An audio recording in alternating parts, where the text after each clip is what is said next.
আল্লাহকে বেশি ভয় করি, আমি বিশ্বনবী সবচেয়ে বড় মুত্তাকি, আমি বিশ্বনবী সবচেয়ে বড় বুজুর্গ, আমি বিশ্বনবী সবচেয়ে বড় আল্লাহওয়ালা।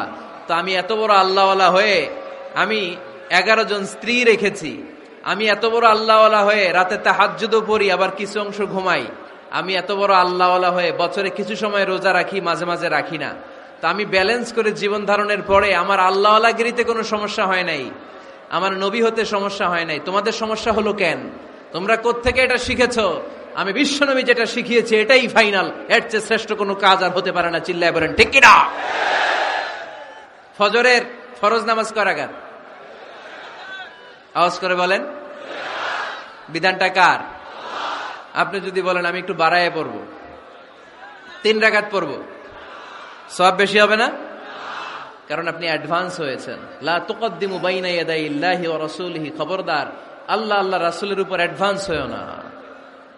রমাদানের রোজা 30টা, আপনি যদি বলেন 35টা রাখবো, ফেনীর ভাইয়েরা, রমজানের পরে আরো 5টা যদি একাধারে রাখেন, রমজান মনে করে আল্লাহ কবুল করবে? কবুল করবে? তার মানে আল্লাহ আল্লাহ রাসূল যেটা বলেছে এটাই ফাইনাল, এর চেয়ে বেশি কিছু আর ইবাদত করা যাবে, এর চেয়ে শ্রেষ্ঠ ইবাদত হতে পারে না। বিষ্ণু ইসলাম বললেন সারা রাত তাহাজ্জুদ পড়লে এটা শ্রেষ্ঠ ইবাদত নয়, বরং রাতের কিছু অংশ ঘুমাবা, কিছু অংশ তাহাজ্জুদ পড়বা।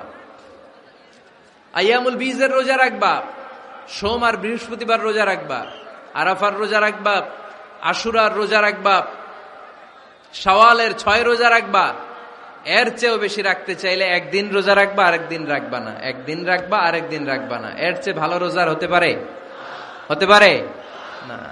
আল্লাহর হাবিব সাল্লাল্লাহু আলাইহি ওয়াসাল্লাম বললেন সেই শ্রেষ্ঠ যে স্ত্রীদের সাথেও মেলামেশা করে, আবার ইবাদতও করে। ইসলামের মধ্যে ভারসাম্য আছে না নাই? তাহলে বোঝা গেল আল্লাহর হাবিব সাল্লাল্লাহু আলাইহি ওয়াসাল্লাম আল্লাহর সবচেয়ে কাছের, তিনি সবচেয়ে বড় মুত্তাকি। ফেনীবাসী আওয়াজ করে বলেন তো, আমার নবীর চাইতে বড় মুত্তাকি হওয়া যাবে? আমার নবীর চাইতে বড় আল্লাহওয়ালা হওয়া যাবে?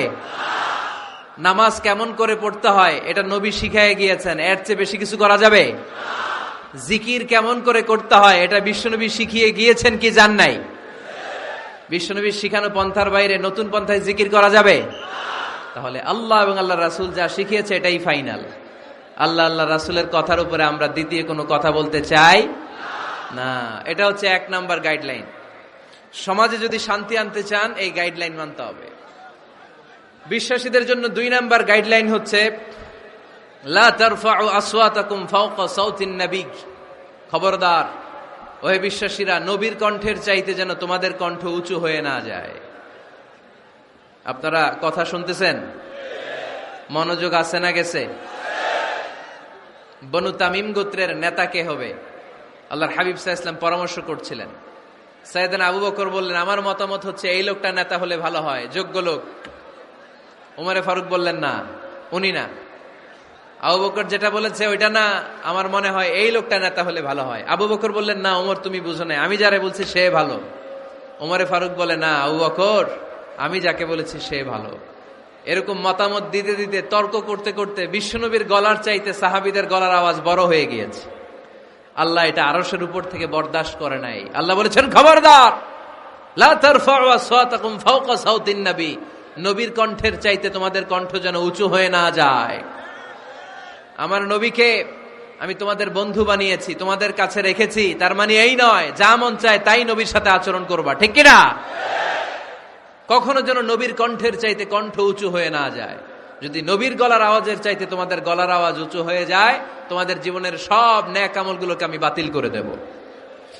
আল্লাহ ধমক দিয়ে বললেন খবরদার ইয়া আইয়ুহাল্লাযীনা আমানু লা তারফাউ আসওয়াতাকুম ফাওকা সাউতিন নবী ওয়া লা তাজহারু লাহু বিল কওলি কাজহারি বা'দিকুম লিবা'দিন আন তাহবাতা আ'মালুকুম ওয়া আনতুম লা তাশউরুন। পড়েন সুবহানাল্লাহ।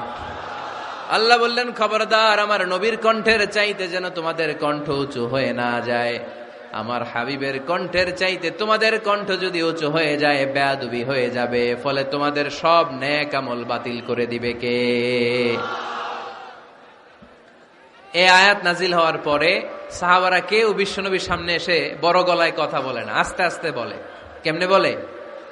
ওমরে ফারুক এই আয়াত শুনে এত ভয় পেলেন, তিনি বিশ্বনবীর কাছে কোনো কথা নিয়ে আসলে ফিস ফিস করে বলতেন। বিশ্বনবী শুনতে পেতেন না, বলতেন, এই ওমর কি বলছো, বুঝি নাই, জোরে বলো। ওমরে ফারুক সাউন্ড বাড়িয়ে জোরে বলতেন। বিশ্বনবী বলতেন, এই কি বলেছ, এদিকে আসো, জোরে বলো। আমি শুনতে পাচ্ছি না, ওমর আরো জোরে বলো। ওমরে ফারুক আবার একটু সাউন্ড বাড়িয়ে আবার বলতে আরম্ভ করতেন। বিশ্বনবী বলতেন, আমি শুনতে পাচ্ছি না, জোরে বলো। সুবহানাল্লাহ পড়েন। ভয়ে খবরদার, নবীর কণ্ঠের চাইতে যদি কণ্ঠ উঁচু হয়ে যায় সব নেক আমল বাতিল করে দিবে কে?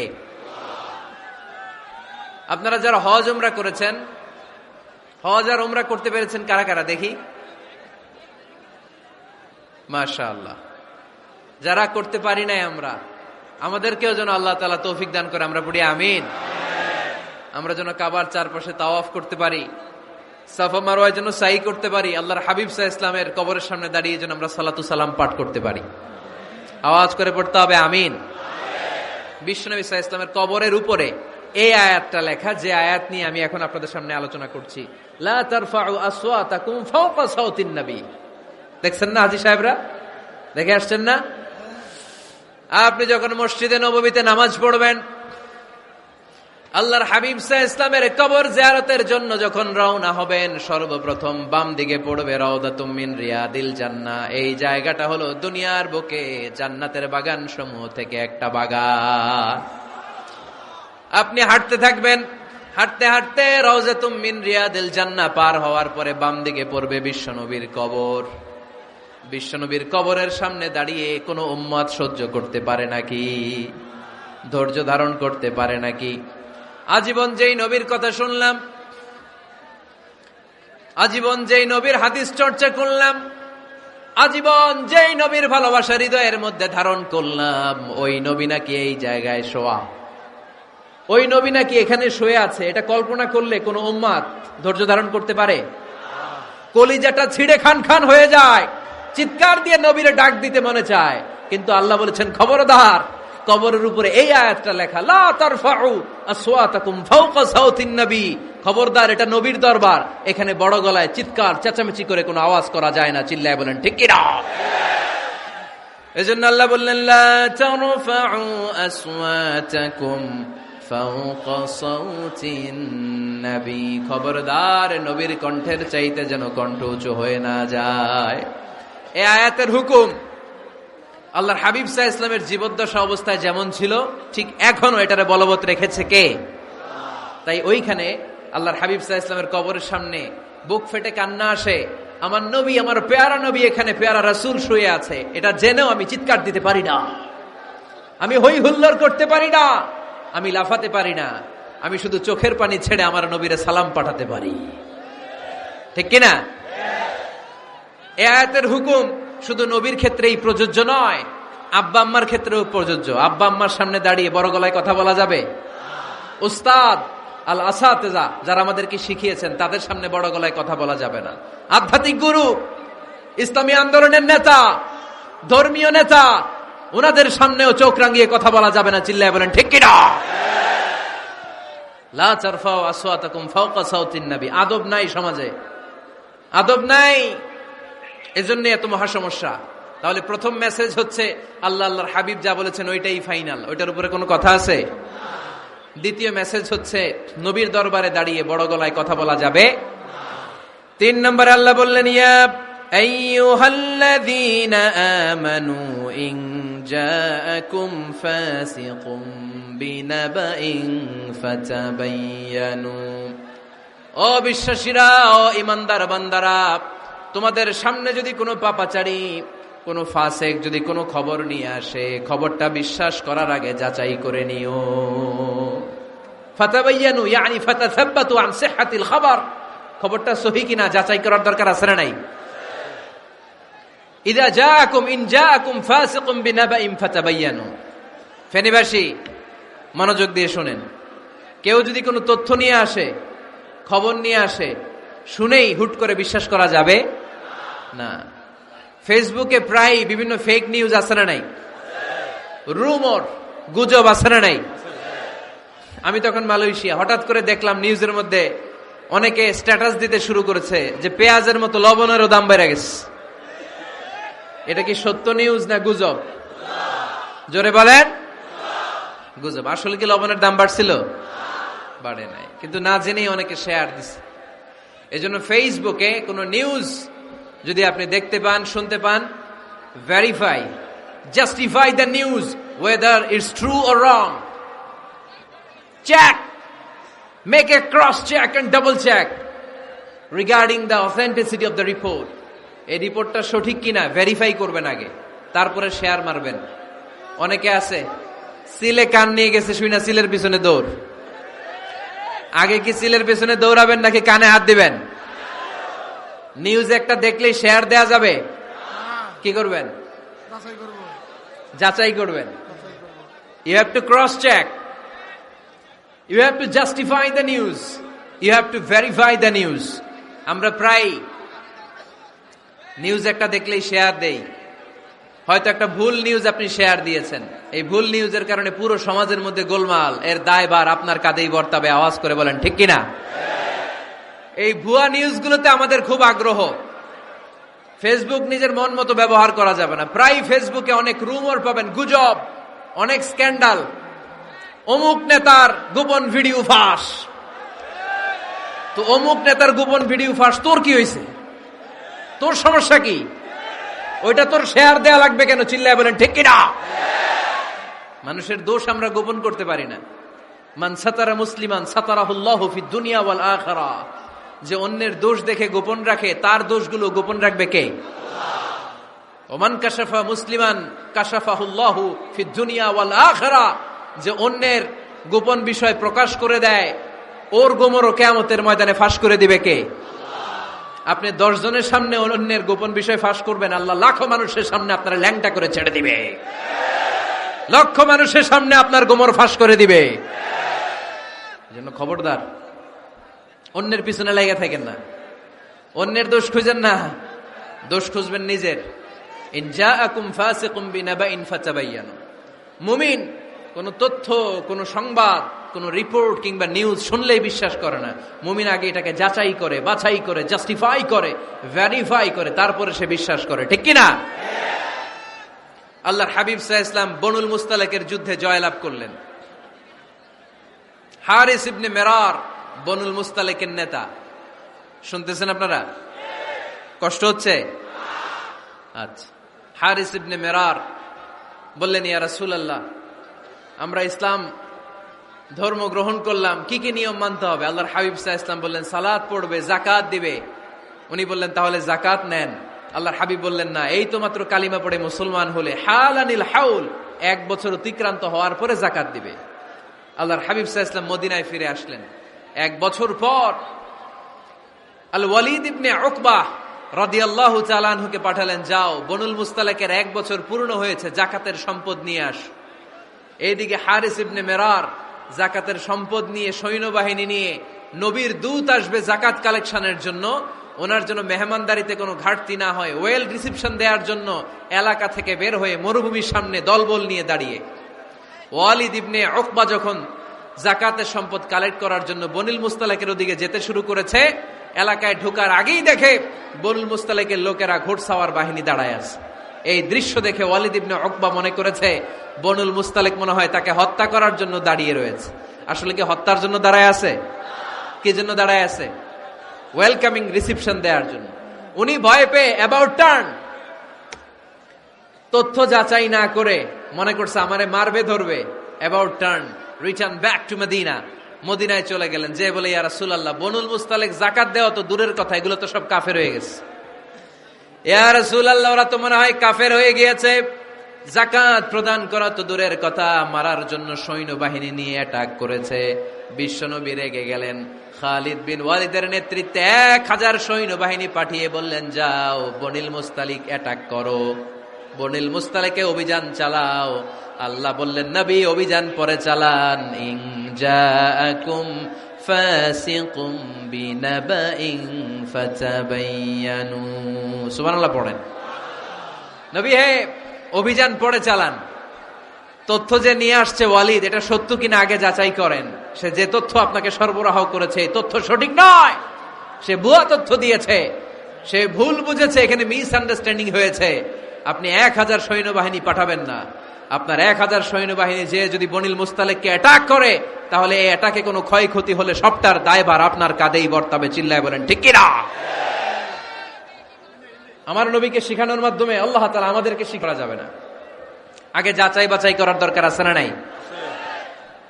আছে। আপনার বন্ধু এসে বলল, আরে দোস্ত তুমি এইখানে, ভাবিরে তো দেখলাম বাজারে আরেক লোকের সাথে ঘুরতেছে। আপনি রেগে মেগে আগুন, অফিস থেকে বাসায় যায় বউরে কিল, আইজো মায়ের কাইলো মায়ের, এরকম হতে পারে না? আপনার বন্ধু হয়তো আপনার ওয়াইফের মতো আরেকজন মহিলাকে দেখেছে, এটা হতে পারে কি পারে না? আপনার ওয়াইফকে জিজ্ঞেস করেন নাই, ক্রস চেক করেন নাই, না করে আপনি ঝগড়া মারামারি শুরু করে দিয়েছেন। এই ছোট্ট ঝগড়া থেকে বিচ্ছেদের দিকে, ডিভোর্সের দিকেও যেতে পারে। এরকম আছে না নাই? এরকম অনেক বুড়ি বুড়ি কেস আমাদের কাছে আছে। নিউজ যাচাই না করে, গুজব আর রুমর যাচাই না করে সিদ্ধান্ত নিয়েছে, পরে মাথার মধ্যে চাপড়ায়, নিজের কপালে নিজে চাপড়ায়। এরকম আছে না নাই? তাহলে আল্লাহ তাআলার দেয়া 3 নাম্বার গাইডলাইন হচ্ছে, কোন তথ্য শুনেই বিশ্বাস করা যাবে না, আগে যাচাই করতে হবে। আওয়াজ করে বলেন, আগে কি করতে হবে? যাচাই করতে হবে। যাচাই বাছাই ছাড়া আজ থেকে ফেসবুকে আমরা আর কোন নিউজ শেয়ার দিব? দিবেন? মনে থাকবে? আরে এগুলাই তো জরুরি ওয়াজ। কবরের ওয়াজ তো অনেক শুনছি, জান্নাত জাহান্নামের ভয় আর জান্নাতের নাজ নেয়ামত তো অনেক শুনেছি। সমাজটারে শান্তিপূর্ণ, ভারসাম্যপূর্ণ করার দরকার আছে না নাই? খবর শুনে আমরা বিশ্বাস করি, যাচাই না করে আমরা বলে বেড়াই না। যাচাই না করে, নিশ্চিত না হয়ে আজ থেকে কোন নিউজ আমরা ফেসবুকে শেয়ার দিব না। 4 নম্বরে আল্লাহ বললেন, 4 নম্বর গাইডলাইন আল্লাহ দিলেন, ইয়া আইয়ুহাল্লাযীনা আমানু লা ইয়াসখার কওমুম মিন কওম। খবরদার আমার বিশ্বাসী বান্দারা, আমার ইমানদার বান্দারা, কেউ কোনোদিন কাউরে ঠাট্টা বিদ্রুপ করে না। সুবহানাল্লাহ পড়েন। মুমিন বান্দা কাউকে ঠাট্টা করতে পারে? বিদ্রুপ করতে পারে না। আমাদের জিহ্বা আছে বলে আমরা যা ইচ্ছা তাই বলতে পারি? কথা বলেন না কেন? আমাদের কান আছে বলে কান দিয়ে আমরা যা মনে চাই তাই শুনতে পারি? যেন কানে শুনি সদা তোমার কালাম, হে খোদা, চোখে যেন দেখি শুধু কোরআনের আয়াত। শোনো আমার মুনাজাত, শোনো শোনো ইয়া ইলাহি আমার মুনাজাত, শোনো আমার মুনাজাত। সবাই আওয়াজ করে পড়েন আমিন। লা ইয়াসখার কওমুন মিন কওম। মুমিন বান্দা কখনো অন্য কাউকে ঠাট্টা করবে না। আমার কোনো ভাই মনে কষ্ট পায়, এরকম কোন ঠাট্টা, বিদ্রুপ, খোঁচা মেরে, পোক মেরে কথা বলা যাবে না। এটা তার চেহারা নিয়ে না, তার পেশা নিয়ে না, তার বংশ নিয়ে না, তার পরিবার নিয়ে না। তার বাবা চুরি করেছে, আমি কি বলতে পারবো তুই চোরের ঘরের চোর? বলে কি বলে না? কেউ একটু মোটা হইলে কয় তুই মোটুর ঘরের মোটু, চোখে কম দেখলে কয় তুই কানার ঘরের কানা। আছে না নাই?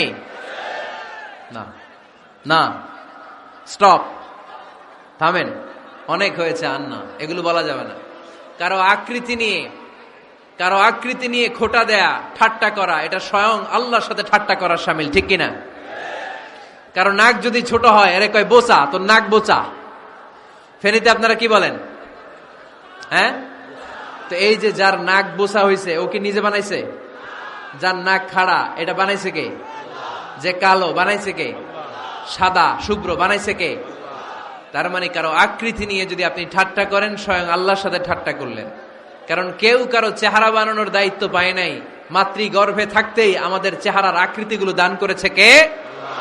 হুয়াল্লাযী ইউসাউইরুকুম ফিল আরহামি কাইফা ইয়াশা লা ইলাহা ইল্লা হুয়াল আজিজুল হাকিম। তিনি এমন সত্তা, তোমরা যখন তোমাদের মায়ের পেটের ভেতরে ছোট্ট একটা ভ্রূণ কণা ছিলা, তখনই তোমাদের চেহারার আকৃতি দিয়েছে কে?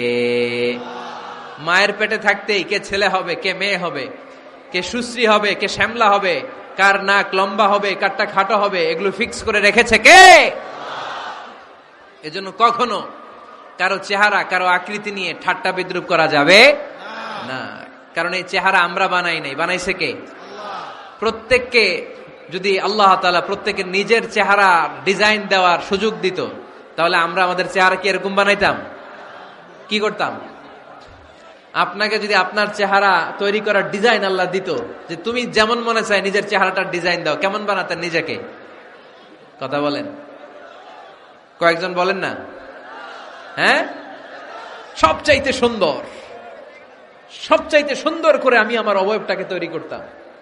কোন নারীকে যদি তার চেহারার ডিজাইন তৈরি করার সুযোগ আল্লাহ দিতেন, সে নারী তাকে বিশ্ব সুন্দরী করে তৈরি করত। ঠিক কিনা? এটা আল্লাহ আমাদেরকে দেয় নাই, এটা আল্লাহ তাআলা নিজ হাতে রেখেছে, নিজে করেছে। তাই কারো আকৃতি নিয়ে ব্যঙ্গ করলে স্বয়ং আল্লাহর সাথে ব্যঙ্গ করার শামিল। চিল্লায় বলেন ঠিক কিনা? সাইয়েদনা ইবনে মাসউদ রাদিয়াল্লাহু তাআলা আনহুর পায়ের নলা ছিল চিকন।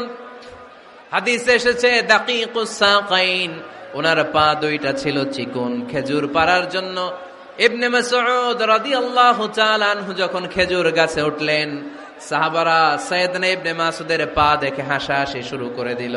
বিশ্বনবী বললেন, খবরদার খবরদার, ইবনে মাসউদের চিকন পা দেখে তোমরা হেসো না। ইবনে মাসউদের চিকন পা দেখে তোমরা হাসো। কিয়ামতের ময়দানে ইবনে মাসউদের এই চিকন পা গুলো যদি মিজানের পাল্লায় রেখে দেওয়া হয়, এই পা দুইটার ওজন উহুদ পাহাড়ের চেয়ে ওজনওয়ালা হয়ে যাবে। এজন্য খবরদার, জিহ্বা আছে বলে যে কোনো কমেন্ট করবেন না। এই আবার কি হইছে দেখি, আওয়াজ কেন? হ্যাঁ, আর কি দেখবেন? এখনই তো বিদায় নেব আমি, চুপ করেন না, এবার থামেন। জিহ্বা আছে বলেই, জিহ্বা আছে বলেই যে কোনো ধরনের মন্তব্য করা যাবে না।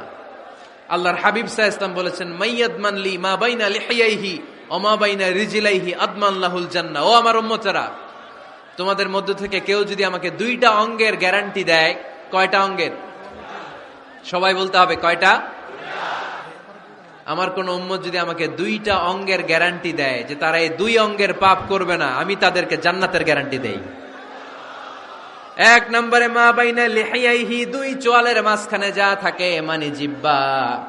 আমার কোন উম্মত যদি আমার গ্যারান্টি দেয় জিহ্বা দিয়ে কোনো মিথ্যা বলবে না, কাউরে বাজে কথা বলবে না, ঠাট্টা বিদ্রুপ করবে না, জিহ্বা দিয়ে যে এই পাপ কাজগুলো হয় এগুলো করবে না, আর দুই রানের মাঝখানে যে অংশ আছে লজ্জাস্থান, এই দুইটা অঙ্গের গ্যারান্টি যদি আমার কোন উম্মত আমারে দেয়, আমি আমার ওই উম্মতকে জান্নাতের গ্যারান্টি দিয়ে দেব।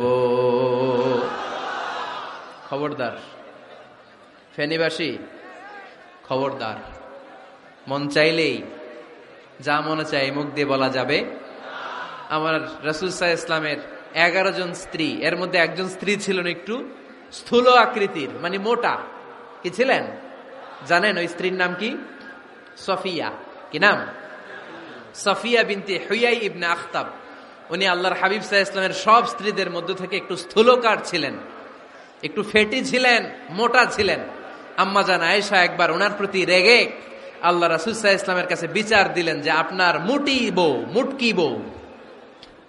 আল্লাহর হাবিব সাল্লাল্লাহু আলাইহি ওয়াসাল্লাম এই কথা শুনে রেগে গেলেন। আয়েশা, এটা তুমি কি বললা? তুমি সফিয়ারে মুটি বলে গালি দিলা। লাকাদ কুলতিলা কালিমাতান লাউ মুজিজাতহু লা মাসাজাতিল বাহর। আয়েশা, তুমি এমন একটা কথা সফিয়ার শানে বলেছো, এই কথাটাকে যদি সাগরের মধ্যে ঢেলে দেওয়া হয়, এই কথাটার তিক্ততা আর পঙ্কিলতা পুরো সাগরের নীল পানিকে মুহূর্তে কালো করে দিবে। এজন্য খবরদার, জিহ্বা সামলান। সাহাবারা রাদিয়াল্লাহু তাআলা আনহুম আজমাইন, ওনারা জিহ্বা ধরে মাঝে মাঝে জিহ্বার মধ্যে বাড়ি দিতেন আর কাঁদতেন আর বলতেন, জিহ্বা, তোর কারণে কিয়ামতের দিন আমরা আল্লাহর কাছে ধরা খেয়ে যাব। মুমিন চাইলেই এই মুখ দিয়ে যা মনে চায় বলতে পারে। তাহলে 4 নাম্বার গাইডলাইন হচ্ছে লা ইয়াসখার কওমুন মিন কওম, কোন বিশ্বাসী বান্দা কখনো অন্য বিশ্বাসী বান্দাকে ঠাট্টা বিদ্রুপ করতে পারবে না। 5 নম্বরে আল্লাহ বললেন ওয়ালা তালমিজু আনফুসাকুম, খবরদার অন্যের দোষ খুঁজবা না। ও আমার বিশ্বাসী বান্দারা, নিজের দোষ খোঁজো, অন্যের দোষ খোঁজো না। দেখেন সমাজটারে শান্তিপূর্ণ বানানোর জন্য আল্লাহর পক্ষ থেকে কি সুন্দর মোরাল এন্ড এথিক্যাল ইনস্ট্রাকশনস, কি চমৎকার গাইডলাইন। অন্যকে ঠাট্টা করো না। ওয়ালা তালমিজু আনফুসাকুম, নেভার ডিফেম ইচ আদার, একে অপরের দোষ খোঁজো না, নিজের দোষ খোঁজো। কার দোষ খুঁজবেন? আরো জোরে বলতে হবে, কার দোষ খুঁজবেন? অন্যের দোষ খোঁজা যাবে? কিছু লোক আছে দেখবেন সারা দিন চায়ের দোকানে বসে এই বাড়িতে এই সমস্যা, ওই বাড়িতে এই সমস্যা, ওই বাড়িতে এই সমস্যা, তোর বাড়িতে কি সমস্যা? কিছু লোক আছে এই হুজুরের এইটা খারাপ, এই হুজুরের ওইটা ভালো না, এইটা খারাপ, এইটা সমস্যা, এটা সমস্যা, তোর কি সমস্যা? তোর সমস্যা তুই খুঁজে বের কর, নিজের সমস্যা খুঁজে বের কর। যে নিজে নিজের সমালোচনা করতে পারে সেই সর্বাপেক্ষা বুদ্ধিমান। এজন্য খবরদার আমার কলিজার টুকরা যুবক ভাইয়েরা, কখনো কাউকে ব্যঙ্গ করে, বিদ্রুপ করে, ছোট করে কোনো মন্তব্য করা যাবে না। কখনো অন্যের দোষ খোঁজা যাবে না। দোষ আমরা খুঁজবো, নিজের দোষ, ঠিক কিনা? দোষ আমরা খুঁজবো, কার দোষ? চিল্লায় বলতে হবে, কার দোষ? নিজের দোষ খুঁজতে হবে। যারা নিচু মনের মানুষ, এরা মানুষের দোষ নিয়ে কথা বলে। Small people talk about people, average people talk about things and stories, and great people talk about ideas. যারা নিচু মনের মানুষ, এরা মানুষের দোষ নিয়ে কথা বলে। যারা মাঝারি ধরনের মানুষ, এরা এলাকার ঘটনা বিভিন্ন বিষয় নিয়ে কথা বলে। আর যারা বড় মনের মানুষ, এরা আইডিয়া নিয়ে কথা বলে। তারা তাদের আইডিয়াকে কাজে লাগিয়ে সমাজটারে পাল্টে দিতে চায়। যুগ জামানা পাল্টে দিতে চাই না অনেকজন, এক মানুষই আনতে পারে জাতির জাগরণ। এক মানুষই বিপদকালে বাঁচায় কাফেলায়, ক্ষুদ্র ডিঙ্গি বাঁচায় জাহাজ অসীম দরিয়ায়। এজন্য নিজেকে শুধরাতে হবে। ওয়ালা তালমিজু আনফুসাকুম, অন্যের দোষ খোঁজো না, নিজের দোষ খোঁজো। তাহলে ফেনীবাসীরা, এই হোক আমাদের স্লোগান, আমরা নিজেদের দোষ খুঁজবো বেশি, অন্য কারো দোষ কখনো খুঁজবো। আপনি নিজে ঠিক হয়ে যান, দুনিয়া এমনি ঠিক হয়ে যাবে। নিজে ঠিক তো দুনিয়া ঠিক। নিজেকে শুধরান। অন্যের দোষ দেখে তো আমার লাভ নাই। ও কি করছে এটা ও জবাব দিবে, আমি কি করেছি আল্লাহর সুপ্রিম কোর্টের কাঠগড়ায় সেদিন আমাকে জবাব দিতে হবে। চিল্লায় বলো ঠিক কিনা? এজন্যে অন্যের দোষ যেন আমরা না খুঁজি, নিজেকে যেন পরিবর্তন করি। পরিবর্তন করতে রাজি আছি তো সবাই? পরিবর্তনের অগ্রনায়ক হতে রাজি আছি তো সবাই? সিদ্ধান্ত নিতে হবে, শক্ত সিদ্ধান্ত। দাঁড়াতে হবে, সৈনিকের মতো দাঁড়াতে হবে, ঠিক কিনা? আধারে ভয় পেও না, আলো আছে আড়ালে, অন্ধকার পালিয়ে যাবে তুমি উঠে দাঁড়ালে। নিজেকে দাঁড়াতে হবে, নিজের সাথে নিজের শক্ত বোঝাপড়া করতে হবে। অন্যের দোষ খোঁজার সময় আমাদের নাই। চিল্লায় বলো ঠিক কিনা?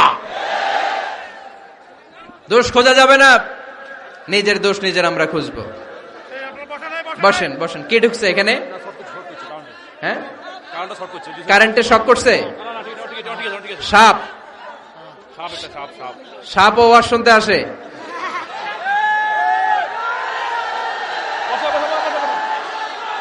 মাশাআল্লাহ। এইখানে শ্রোতা হিসেবে আছে বীর মুজাহিদ, মেরে ফেলছে এটারে। ঠিক আছে ঠিক আছে ঠিক আছে, বসেন।